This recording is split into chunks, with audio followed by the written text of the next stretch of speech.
Friends, मैं TVIT ideal competitive class से आज आप लोगों को क्लास 9 जामिया मिलिया इस्लामिया और अलीगढ़ मुस्लिम यूनिवर्सिटी के लिए प्रिपरेशन करा रहा हूँ।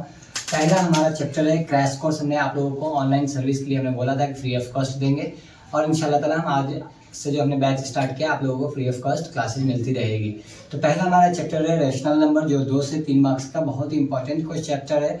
ये 2 मार्क्स का तो कम से कम इसमें क्वेश्चंस पूछे ही जाते हैं जामिया में, और अलीगढ़ मुस्लिम यूनिवर्सिटी में कम से कम 3 क्वेश्चन पूछे जाते हैं। अगर आप हमारे साथ कंटिन्यू क्लास में बने रहेंगे और ये वीडियो को आप पूरा कंप्लीट देखेंगे तो मैं वादा करता हूँ आपसे कि आपका एक भी क्वेश्चन नहीं छूट पाएगा।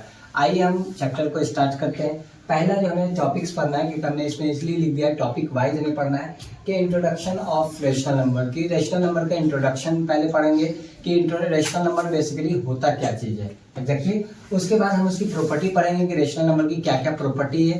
तो वो सारी प्रॉपर्टी है, ये क्लोजर प्रॉपर्टी होती है, कम्यूटेटिव प्रॉपर्टी होती है, एसोसिएटिव प्रॉपर्टी है। फिर रोल, जीरो का रोल क्या है नंबर के साथ, 1 का रोल क्या है रेशनल नंबर के साथ, फिर हमारा रेसिप्रोकल क्या होता है, नेगेटिव ऑफ अ नंबर क्या होता है, ये सारी चीजें हम इस चैप्टर के अंदर में पढ़ेंगे। तो सबसे पहला हमारा जो इंट्रोडक्शन है कि रेशनल नंबर क्या होता है। तो आपको मैं बता दूं कि रेशनल नंबर क्या होता है।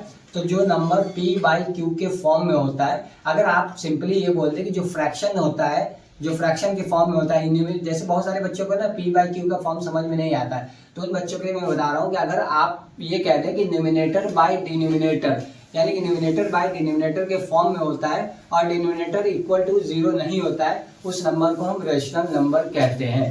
यानी कि वो वैसा इंटीजर जो पॉजिटिव भी हो और निगेटिव भी हो और 0 भी हो। यानी कि 0, अगर कई बच्चों को ऐसे पूछा जाएगा क्या 0 रेशनल नंबर है, तो वो मना कर देता कि नहीं 0 रेशनल नंबर नहीं है, बल्कि 0 भी क्या है, रेशनल नंबर है। 0 भी क्या है, रेशनल नंबर है। अगर वैसे हम किसी नेगेटिव नंबर के बारे में पूछे कि -2/3 रेशनल नंबर है, तो यस वो भी क्या है, रेशनल नंबर। सिर्फ रेशनल नंबर का कंडीशन ये है कि P/Q के फॉर्म में होना चाहिए और Q 0 के बराबर नहीं होना चाहिए। अगर Q 0 के बराबर नहीं होगा तो वो सारे नंबर क्या हो जाएंगे, रेशनल नंबर में होंगे। लेकिन एक बात हमेशा ध्यान में रखिए कि हर रेशनल नंबर फ्रैक्शन नहीं हो सकता है, लेकिन हर फ्रैक्शन रेशनल नंबर हो सकता है। यानी जितने भी फ्रैक्शंस होंगे सबके सब क्या होंगे, रेशनल नंबर होंगे, लेकिन हर रेशनल नंबर फ्रैक्शन नहीं हो सकता, क्योंकि 0 क्या है, रेशनल नंबर है। 0 फ्रैक्शन है, नहीं है। 1 क्या है, रेशनल नंबर है। 1 फ्रैक्शन है, नहीं है, क्योंकि फ्रैक्शन होने के लिए क्या कंडीशन है, न्यूमिनेटर बाय डिनोमिनेटर होना चाहिए, तभी वो फ्रैक्शन होगा। क्लियरली समझ में आ गया। अगर हम यहाँ पे बात करें क्लोजर प्रॉपर्टी में अगर जाए तो ये सारी प्रॉपर्टी हैं। तो पहली प्रॉपर्टी हमारी ये है क्लोजर प्रॉपर्टी। तो क्लोजर प्रॉपर्टी किसको कहते हैं, इस पे क्वेश्चन पूछा जाता है। मैं आपको इसको आप अच्छे से समझिएगा, क्लोजर प्रॉपर्टी क्या होता है। क्लोजर प्रॉपर्टी का मतलब होता है कि sum of 2 rational number is always rational, कि जब 2 रेशनल नंबर का अगर हम सम करेंगे और वो हमेशा रेशनल नंबर देगा। जब 2 नंबर का 2 कोई भी रेशनल नंबर ले लिया, मान लीजिए एक एग्जांपल के तौर पर हमने एक रेशनल नंबर ये है, दूसरा रेशनल नंबर ये है, इन दोनों का हम क्या करेंगे, चाहे तो एडिशन करेंगे, चाहे तो क्या करेंगे, सब्ट्रैक्शन करेंगे, चाहे तो दोनों को क्या करेंगे, मल्टीप्लाई करेंगे, या दोनों को क्या करेंगे, डिवाइड करेंगे। तो अगर दोनों को हम क्या कर रहे हैं, ऐड कर रहे हैं और उसका एडिशन भी क्या बन रहा है, रेशनल नंबर आ रहा है, तो हमेशा वो हमारा क्या होगा, क्लोजर प्रॉपर्टी होगा। किसमें होगा, क्लोजर प्रॉपर्टी। तो याद रखिएगा कि क्लोजर प्रॉपर्टी में सिर्फ एडिशन और मल्टीप्लिकेशन होता है। कौन होता है, एडिशन और मल्टीप्लिकेशन। एडिशन और मल्टीप्लिकेशन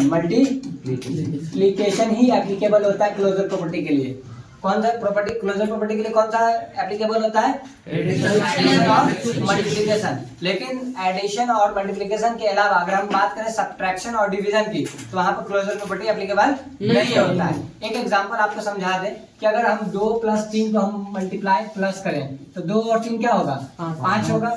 तो 2 और 3 को जब 2 अलग अलग रेशनल नंबर था उसको हमने जोड़ा तो क्या आया, 5, तो वो भी क्या है, रेशनल नंबर है। समझ में आ गया कि नहीं आ गया। अगर उसी तरीके से 2 या 3 का अगर हम मल्टीप्लाई करेंगे तो वो भी क्या आएगा, 6, यानी कि मल्टीप्लिकेशन में भी वैलिड है और एडिशन में भी वैलिड है। लेकिन अगर इसको हम सब्ट्रैक्शन में या डिवीजन में अगर देखेंगे तो ये वैलिड नहीं होता है। तो इसीलिए क्लोजर प्रॉपर्टी जो होता है वो सिर्फ किसके लिए वैलिड होता है, एडिशन और मल्टीप्लिकेशन के लिए होता है, सब्ट्रैक्शन और डिवीजन के लिए नहीं होता है। क्लियर, समझ में आ गया कि नहीं आ गया? अगर वहीं पे अगर आपको पूछा जाएगा इंटीजर जो है वो क्लोजर प्रॉपर्टी में वैलिड है या नहीं, तो इंटीजर आप किसको कहते हैं, जो पॉजिटिव और नेगेटिव नंबर होता है उसी को हम क्या कहते हैं, इंटीजर कहते हैं। यानी जितने भी पॉजिटिव नंबर होंगे